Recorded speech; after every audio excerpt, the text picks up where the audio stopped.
Welcome to the Gen X Experience, the podcast that celebrates the unique journey of 80s kids navigating midlife. I'm your host, Blythe Alpern. Each episode, my guests and I will share with you the unique differences that define our generation and how we are navigating those differences in the real world. Join me for laughs, insights, and a sense of community. Let's embrace the Gen X Experience together. Welcome back to the Gen X Experience. Today, in a very special episode, I feel like on a very special blossom. This is episode 52, and this episode is being released on my 52nd birthday. So yes, August 4th, when you're hearing this, I'm 52. How did I get here? Like, I know how I got here. I know how I got here in the first place. I know how I got here now. I just am like, it feels like one day I was turning 30, having a midlife crisis. I guess more of a quarter life crisis when I was turning 30. And now I'm like, I'm 52. Okay. Sure. That's what we're doing. So, I mean, and I'm not unhappy to be 52. I mean, aging is a privilege. As cliche as that sounds, it's the truth. With aging comes wisdom. With aging comes being annoyed by the fact that you know things and you know you don't know things. And you're like, as I've said ad nauseum, adulting. Seriously, if I could go back in time, there's a couple things that I would do. One, I would go hug my parents. I miss them terribly. Two, I would beat the crap out of myself and be like, listen, little one who thinks she knows everything. At least when I was like a preteen and teenager. You need to enjoy your childhood and teen years because adulting it's not what you think it's going to be. Yes, and having a bedtime, it's not that great. You have to pay bills. You have to get your own toothpaste and toilet paper and groceries and decide what you're going to make for dinner, what you're going to eat for breakfast, and you're just responsible for everything. So when your parents tell you it's not all it's cracked up to be, stop thinking that you know more than they do because you don't, and you're going to find that out later. I wouldn't listen to myself probably, but anyway. So, anyways, on this special solo episode, we're gonna go walk down memory lane because I was like, you know what, I still have my CDs. Yes, I'm not getting rid of them. That's lots of money. Some things that probably you can't get anymore. And also, I spent a lot of money with BMG and Columbia House. I'm sure I probably owe them money, like all of us Gen Xers. And they don't need to know that they don't exist anymore. And I have Napster CDs. I have things my friends made me and sent me, things that I created, stuff. I'm like, I don't know who this person is. Like, yeah, a very interesting eclectic music taste. So we're going to go talk about that. But before we do, let's get into what August is going to look like because I know you care. So I'm breaking my rule of not continuing a subject into next month because I had a previous guest from I believe it was our first season, could be our second season, I don't remember, say that he wanted to come on and talk about making friends in midlife from the male perspective. I was like, yes. Because, I did a solo episode talking my experience. I had guests on a group of women that I met through Real Roots. And I really want to make sure that this podcast is for everyone as much as I can. This is a Gen X experience, not the Gen X woman experience. I mean, things will probably skew more female because that's what I am. But I'm very excited because I do think that trying to make friends in midlife, while we all have commonalities, I do think there are different challenges for men.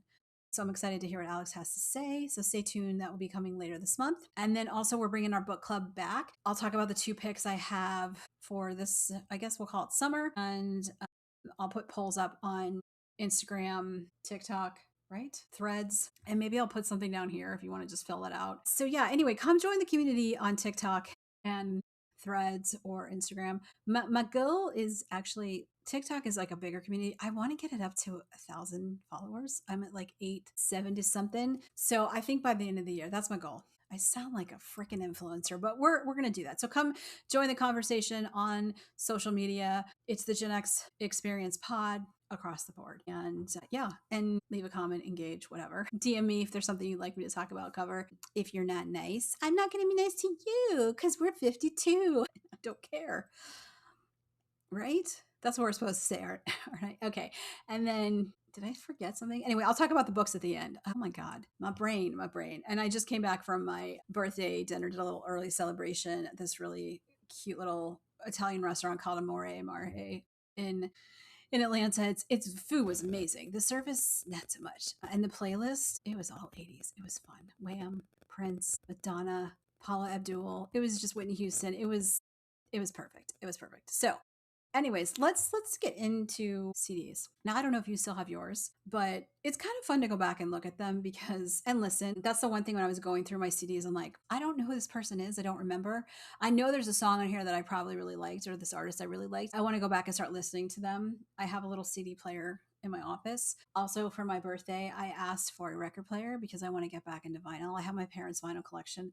Weirdly, the stuff that we had as kids is like missing. I don't, it feels like it's very weird. I'm not saying my parents did anything. I think something happened when our house got destroyed by a hurricane and in the early 2000s. And I think someone stole, like, we had soundtracks, we had Karate Kid and Flashdance and Top Gun and Footloose. And I had a Max Headroom record.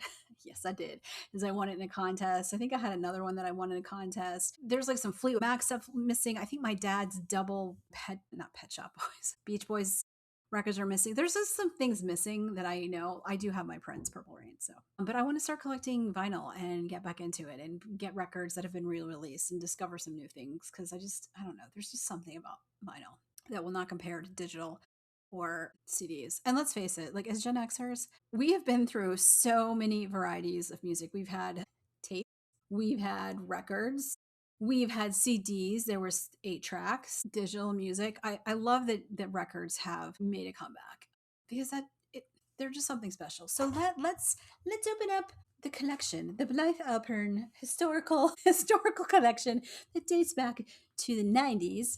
I think there are some CDs from the 80s too, because, or maybe the early 90s, because I remember going to Peaches. There's actually a record store. That's what I'm gonna do on my birthday is go to a record store and pick out something, treat myself. And I saw that they had the Peaches crates, and I'm like, oh my God, I remember those. But I remember going to Peaches in Sarasota, Florida, and I got Actung Baby, right? Actung Baby from U2. I think I got a REM CD. Like, I was so excited because I just always love music. I remember my dad bought me Seven and the Ragged Tiger from Duran when I was a kid. I don't know if it was a present or something or my birthday, but he left it on my bed. And I was so excited because I love Duran. My sister and I used to listen to Rick Springfield's Working Class Dog. We played it so much the thing stopped working. I had the Grease 2 soundtrack.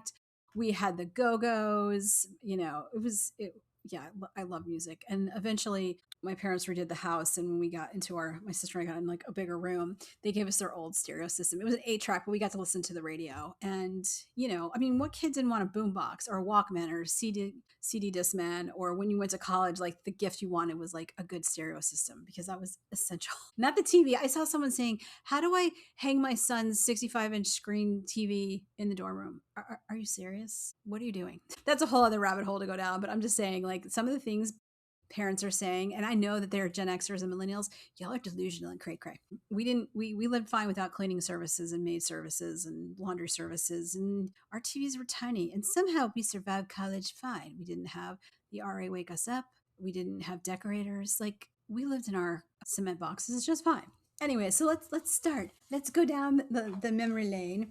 So I had the towers at one point for the CDs, and I would organize my CDs. I had a row of like soundtracks, best of, because I got into a thing where I was collecting like the best of, you know. So let's talk. In this first one, we have Saturday Night Fever, which I think is one of the best or all-time selling, not just soundtracks, but I think records of all time. I mean, the Bee Gees. Yeah, if you don't like the Bee Gees, I don't know what's wrong with you. You might need therapy. I have the Reality Bites soundtrack. I mean, such good things on there. The Knack, My Sharona. We had Lenny Kravitz, Spinning Around You. Ethan Hawke is on there. I mean, Squeeze. I have Harry Connick Jr. The soundtrack from When Harry Met Sally because that's one of my all-time favorite movies. It's just so good. And the music was great too. I have Muriel's Wedding. I saw that in the theater. I love that movie. If you haven't seen it, it's with, oh my God, her name just went out of my head. I can't think of it. Anyway, it's a really good movie. Toni Collette. It's with Toni Collette. And there's ABBA in there. It's a great movie. Australian. I have My Best Friend's Wedding. I mean, that soundtrack was great. Fun movie. It's The Truth About Cats and Dogs. I saw that in college. I remember I think won something or got to go see a preview. Really liked that movie, and the soundtrack is really good. Susan Vega's on it, Sting is on there, Cowboy Junkies, Squeeze, Al Green, Ben Folds 5, The Brand New Heavies, Jill Sobel, Blues Traveler. Like, that's the one thing too that I kind of miss. And I love that, like, Off Campus, I feel like the show on Amazon Prime is bringing that back. It's like soundtracks were such a big deal. I mean, Saturday Night Fever, Reality Bites, Singles, Harry Met Sally, my best friend's wedding, like Top Gun, Footloose, Flashdance, Fame, like soundtracks were a part of our lives. And there's just something about like they bring them the movie, back to you, the scenes from the movie. And like sometimes the soundtracks are better or bigger than the movie, like Xanadu. That movie's very interesting. I mean, I love it, but like really it's the music. I have the soundtrack to Titanic. I don't really know why.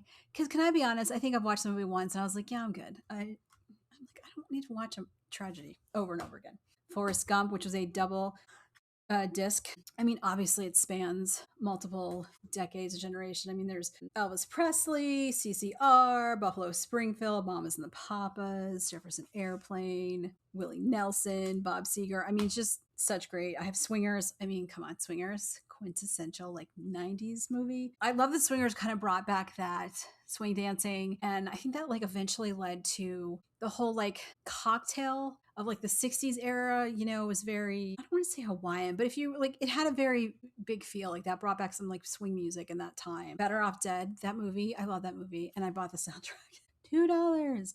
I want my $2. And I mean, there's so many good, quotes like, sorry about your mom, Ricky. Sorry your mom blew up. Or the French thing, French fries, French bread, and to drink Peru. Of course, I have the Grease soundtrack. I don't have the Grease 2 soundtrack. I do need to get that. I've seen debates online. People are like, Grease 2 is better than Grease. And I'm like, no, no, no, no. They are both good. Grease 1, I mean, the original Grease, there wouldn't be a Grease 2 without the first Grease. And they're very different and iconic for a variety of reasons. And I mean, of course, like the songs in Grease 2 reproduction, I'm going to score tonight. I also have the soundtrack for Empire Records. That's a great movie, and the soundtrack is iconic. Twin Peaks, that show. The show is weird. The show is very, very, very weird, but the soundtrack is pretty good. Stealing Beauty. If you have not seen Stealing Beauty, it's with Liv Tyler. It's a really good, like, kind of coming of age movie. And there's really great music on it. Mazzy Star, Nina Simone, Liz Phair, Stevie Wonder, Billie Holiday, Portishead, Cocteau Twins. I love the movie, and the soundtrack is really great. We've got That Thing You Do, Sleepless in Seattle, City of Angels, the Goo Goo Dolls, Iris, Sarah McLachlan has Angel on there, Alanis Morissette, Paula Cole, of course, Oh Brother, We're Out There.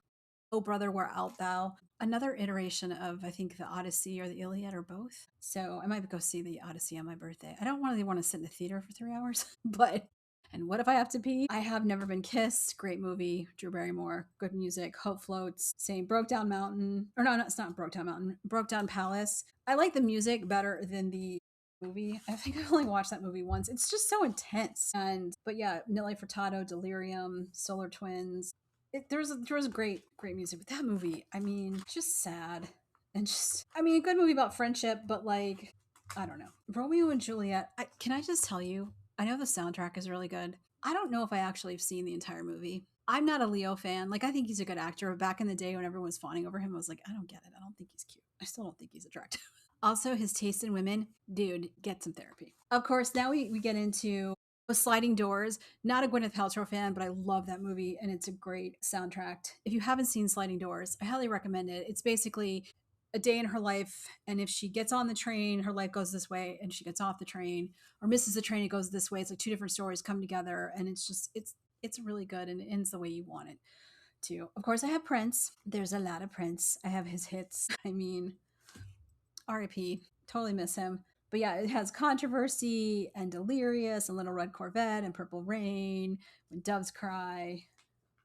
We have Madonna, the Immaculate Collection, which is her greatest hits, Lucky Star, Borderline, Like a Virgin, Material Girl, New Editions, greatest hits. I have Pet Shop Boys, the discography, like the complete singles. I have this CD called The Limited, right? Remember when stores would put out playlists?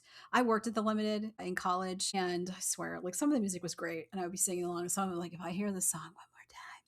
But yes, I have a CD for them. Limited presents great American groups, Motown. So My Girl, Lift the Temptations, Don't Mess with Bill by the Marvelettes. I heard it through the grapevine, Just My Imagination. So just, yeah, great like American Motown hits. But I have several other from like, I think I have like a Pepsi CD, but it was kind of cool when brands would put music out. I don't really think they do that anymore. I don't really know why. You can still do it on Spotify or whatever. What else? We have Carly Simon, greatest hits. I was sad to see that she was recently diagnosed with Parkinson's. She has a beautiful voice, great storytelling. Really love her. I really love the like remake her and Alanis Morissette recently did. I think it was this year or last year of oh god, Coming Around Again from Heartburn. If you haven't seen that movie, it's iconic. So good. Billy Idol's greatest hits, Erasure, the greatest hits. Yeah, Pop, the first 20 hits. And then I have Pure Moods. Yes, we have Pure Moods because we all went through a time where Gregorian chants and just Tubular Bells. This has, yes, Tubular Bells from Mike Oldfield, Sadness by Enigma, Sweet Lullaby by Deep Forest, Orinoco Flow by Inya, Return to Innocence by Enigma. I mean, come on. So I have to laugh at this, but like Pure Moods was great. Did I buy that off of like TV? Remember the late night the late night commercials that you see advertising the music and you're like, what is this? And then every once in a while we're like, you know, I kind of like that.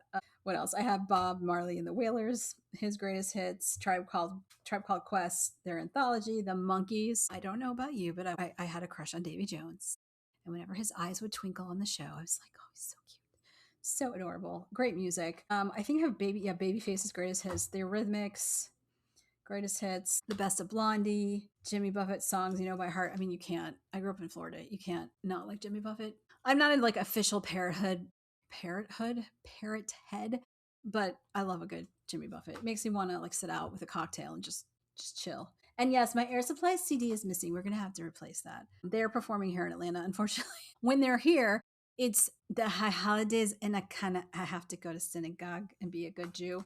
So I won't get to see Air Supply. I did get to see them probably God, early 2000s, mid 2000s. I was in Florida and I went with two of my college friends. It was at like a racetrack and it was awesome. We had the best time, but it was funny. Some people were freaking the F out.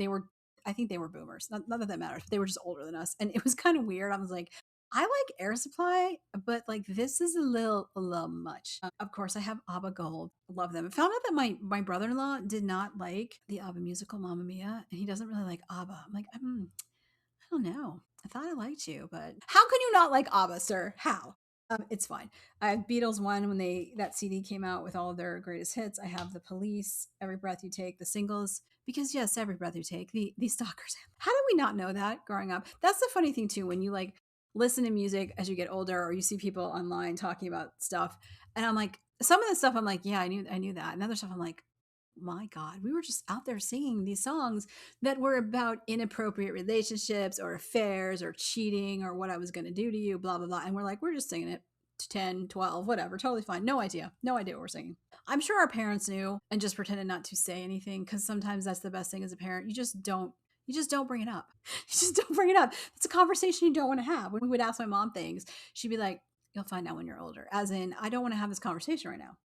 We have the best of Ella Fitzgerald, Duran Decade, Cyndi Lauper, Patsy Cline, Sinatra. So you can see I have very eclectic music taste. I like old school. I love like I'm not a country music fan, but Patsy Cline, iconic. Yeah, I like 70s, 80s, 50s, 60s, 90s. Of course, I have the best of Duran.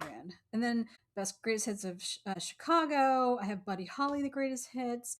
I know there was a reprisal a few years ago. I think they have it in digital form where artists did Buddy Holly hits, and I just love Buddy Holly. I saw the movie, and my dad loved. I thought he had the record. I don't know if we still have it, but he loved Buddy Holly, and so I'm very fond of it. I have Fleetwood Mac's greatest hits, and then back to some soundtracks. Down with Love, which is just a fun movie with Renee Zellweger. We've got the Bee Gees' greatest hits. We've got Boy George and Culture Club, the best of Duke Ellington. So you can see, as like most Gen Xers, my music taste is eclectic. I've got some Adam Sandler CDs because you got to have a CD that has like Lunch Lady on there and several iterations of the Hanukkah song. And then we've got some Oasis, What's the Story, Morning Glory. I mean, Wonderwall used to make out to that CD with my college boyfriend who I met. I saw something recently. Someone's like, tell me you didn't, make out with someone on the, in the club and then the lights will come on. I'm like, yeah, I met a guy New Year's Eve in college, did the make out thing, totally embarrassed because I was like, and I ripped my skirt too. But I dated him for a few months and we would make out to Oasis and Chris Isaac. So there's some stuff about me you probably didn't want to know, but we all did this. We all had CDs. You had music. We all had make-out music, right? That you would put on. You did. Don't deny that you did. And if you want to share, let me know. Like, what were the CDs or music that you listened to when you were making out with your, boyfriend, girlfriend, one night stand, hookup, whatever. We all had the get you in the mood music. What else? 10,000 Maniacs, Toad the Wet Sprocket. I have two Toad the Wet Sprocket CDs. I really like I feel like I want to listen to these again. What else? Of course, yeah, like I said, 10,000 Maniacs, Our Time in Eden. I feel like I just saw that it's been a certain anniversary, 30, 40 years. We've got Beck, love Beck, weird, odd, interesting. Then I've got Jim Brickman. Now, Jim Brickman played piano. I went through this phase. It wasn't just Gregorian chants, Inya, and Enigma, but I also really love, and I still do like piano music, just stuff that's like chill when you're working or you just want to like relax or take a bath. I got into, and Jim Brickman's really good. And I got into that. I haven't listened to it in so long. Of course, I have Tracy Chapman because hello. I have two of her CDs. I've got Etta James. I got into Etta James from working at the Limited because I think they would play a couple of her songs. I'm like, I really love her voice and I really love her. And so I got a couple CDs. We have Portishead, Live at the Roseland, Portishead Dummy. What else do we have? The Wallflowers. I have two of the with the Breach and Bringing Down the Horse. And I think is Bringing Down the Horse the one that has, oh my God, Jacob Dylan. I had such a thing for him. I thought he was so hot. I was like, how is your father Bob Dylan? Because sir, yes, One Headlight. The amount of times I would blast that song in college, just in my car. And still, if I hear One Headlight and I'm driving, it is just such a good driving song. That's another thing, right? We all had like the driving CDs that you'd listen to if you're going on a road trip. You put a whole playlist together. You'd get that tape that you could connect your Discman to. And yeah, and you'd have the little travel CD case so that you could pack the CDs. I've got Fiona Apple. I mean, she's so good. I love Fiona Apple. I have like When the Pawn Hits the. I can't even read. I can't even read this stuff. But yeah, I really love Fiona Apple. I just think her music was so. I don't want to say it was Alanis Morissette, but I feel like it was the same genre. Like it was her music was like very expressive and like you just felt the pain and the emotions she was going through. And as a 20 something, I was like, yes, my angst. I feel this. I relate to this so much. It was so good. I have Maxwell, a couple Maxwell because I love his voice and hot. Is he still around? Did I feel like he might have passed away or something? But yeah, his voice is sexy. And I think he was the one that had that video where he's shirtless and like sweat is dripping and it's just like the V and it. Yeah. Daniel Bedingfield.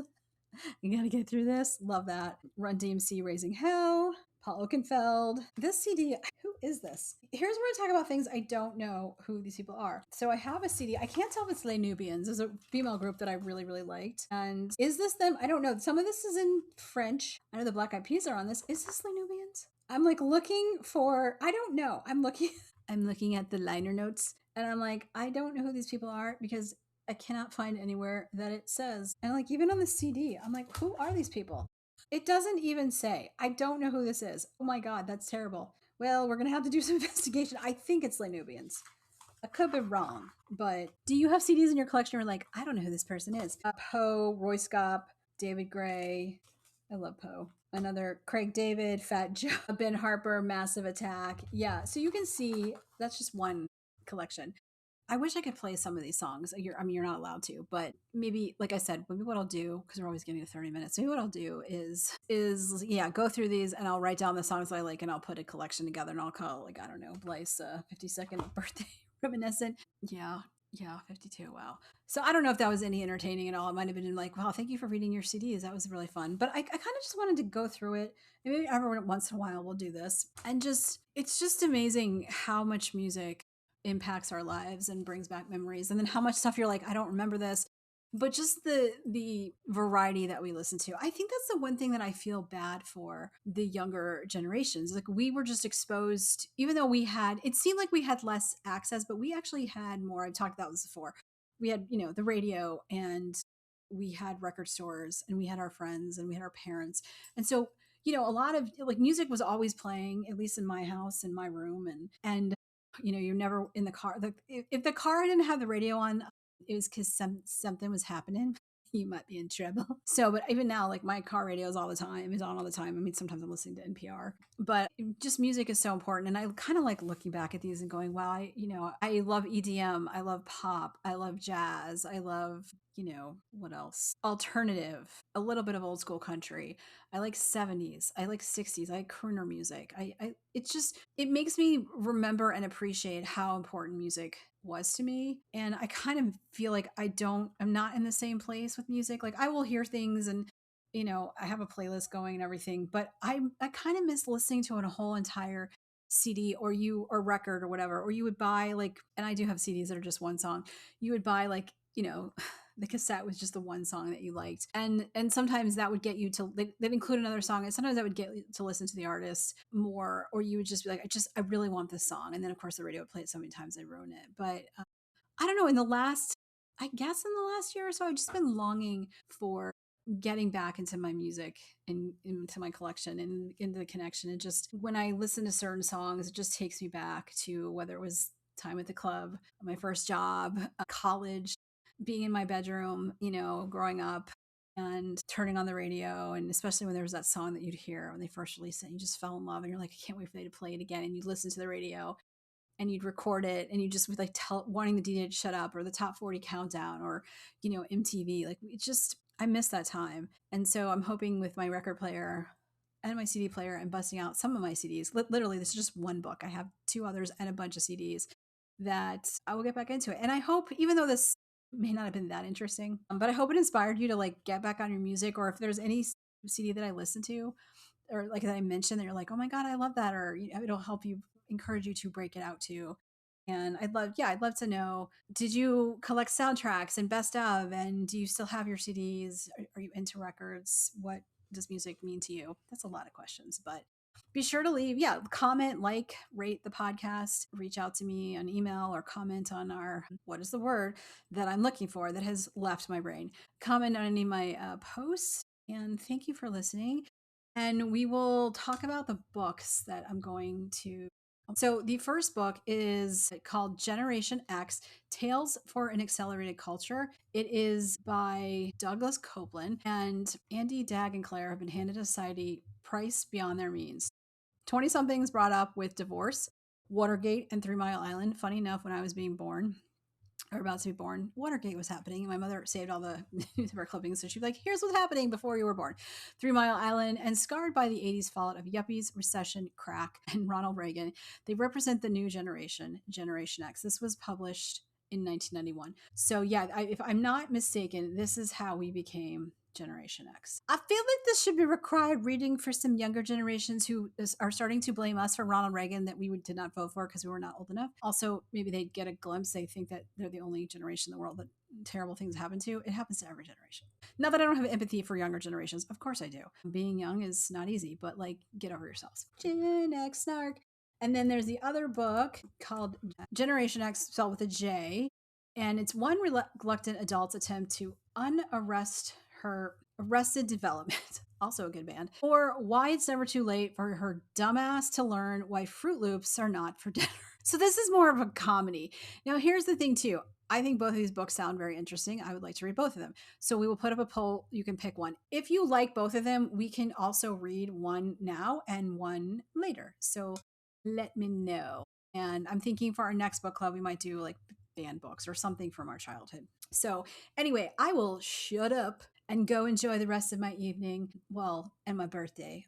So if you're listening to this, I'm enjoying my birthday. Wish me happy birthday, because today is all about me. No, I'm a Leo who doesn't want attention, but I will be treating myself to a record, and I'm going to try out this new little like market cafe in my neighborhood. And I know I get a free Starbucks, but there's part of me that wants to try this coffee house that's like right by a record place. I don't know. We'll see.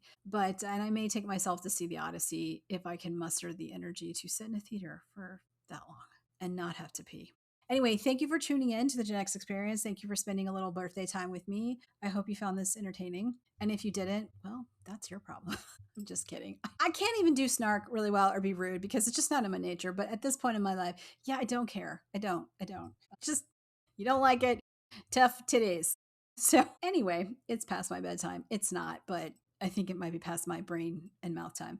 But until next time, which will be later this month, we'll hear from Alex about what it's like to meet friends in midlife as a guy and listen to his tips and suggestions. Thank you for spending some time with me and my fellow Gen Xers. Don't you forget about me, because I will not forget about you. Thank you for taking the time to listen to the Gen X Experience. If today's episode resonated with you, please consider sharing it on social media or with a friend. We'll see you back here next time.